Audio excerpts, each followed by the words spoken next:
Today we're going to take this raw photo and give it the enhancements it deserves.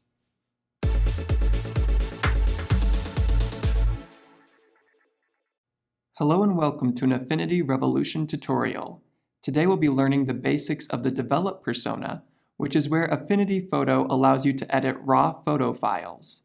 If you'd like to follow along with me, I've included a link in the description for the photo I'll be using. Whenever you open a raw file in Affinity Photo, it will automatically take you to the Develop persona. Inside this persona, the Basic tab is going to be your best friend. Here you can change the exposure, the contrast, saturation, white balance, and shadows and highlights. We'll go over each of these sections starting from the top. In the exposure section, we can change how bright or dark our photo is. The sliders are pretty easy to use, but it can be confusing the difference between exposure and brightness.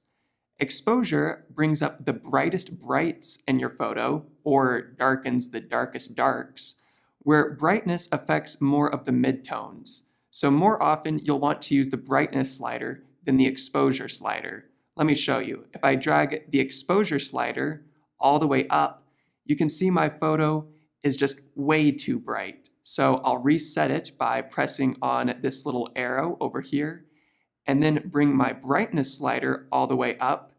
And you can see that my photo is bright, but it's not overwhelming like when I drag the exposure slider all the way up. Instead, I think I'm going to bring my brightness slider just a little ways up, and then make my black point a little bit darker. To see the difference, I can check and uncheck this exposure box. Let's come down to the next section, which is Enhance, where we can affect the contrast, clarity, saturation, and vibrance. Contrast just adds some overall color contrast to the photo, whereas clarity affects edge sharpness. So if I drag this all the way up, you can see that there are sharp edges between light and darkness. Normally, we don't want this in portrait photography because it can add too many harsh contrasts on the face. So I'm going to drag this all the way down, but I still want a little bit of contrast in my photo, so I'll drag this slider up to about 10%. The saturation and vibrance sliders allow you to make colors more intense. The difference is saturation makes all of the colors more intense, regardless of how intense they are to begin with, whereas vibrance only affects colors that are kind of muted right now. So generally, you'll want to use vibrance. Otherwise, if you drag saturation all the way up, you'll see that the red on my shirt starts becoming too bright, and this tree is getting too bright. It doesn't look good. So let's drag that back down. But if you drag vibrance up, you can see that only the muted colors are becoming more vibrant. Like this grass in the background has now become more green, but the red on my shirt has still stayed a normal color.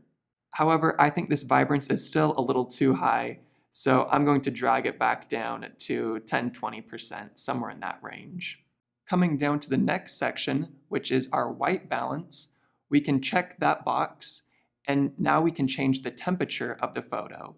So I can make it a very warm looking photo. Well, this is a little too orange, but it could just be a nice warm photo, or make it a little bit of a cooler photo. You can also change the tint, but normally I don't do that. It doesn't look very good. But I'm going to drag this slider back up just to make my photo look a little bit warmer. And finally, you can come down to the shadows and highlights and check that box, and then make the shadows in your picture become brighter or darker. I think I'll make mine just a little bit brighter in this photo, and then make the highlights either brighter or darker. To see the results of all of your changes, you can come up to the top and press on this circle in the center, and then a slider appears, which allows us to see the before and after.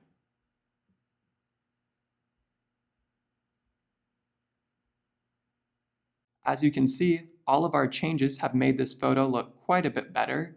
I'd say it's finished now, so we're going to come up to the top and press Develop. After you develop your photo, Affinity will automatically take you to the photo persona where we can make even more changes to this picture. I hope you enjoyed our overview of the Develop persona. If you'd like to see more videos on Affinity Photo, be sure to subscribe to our channel.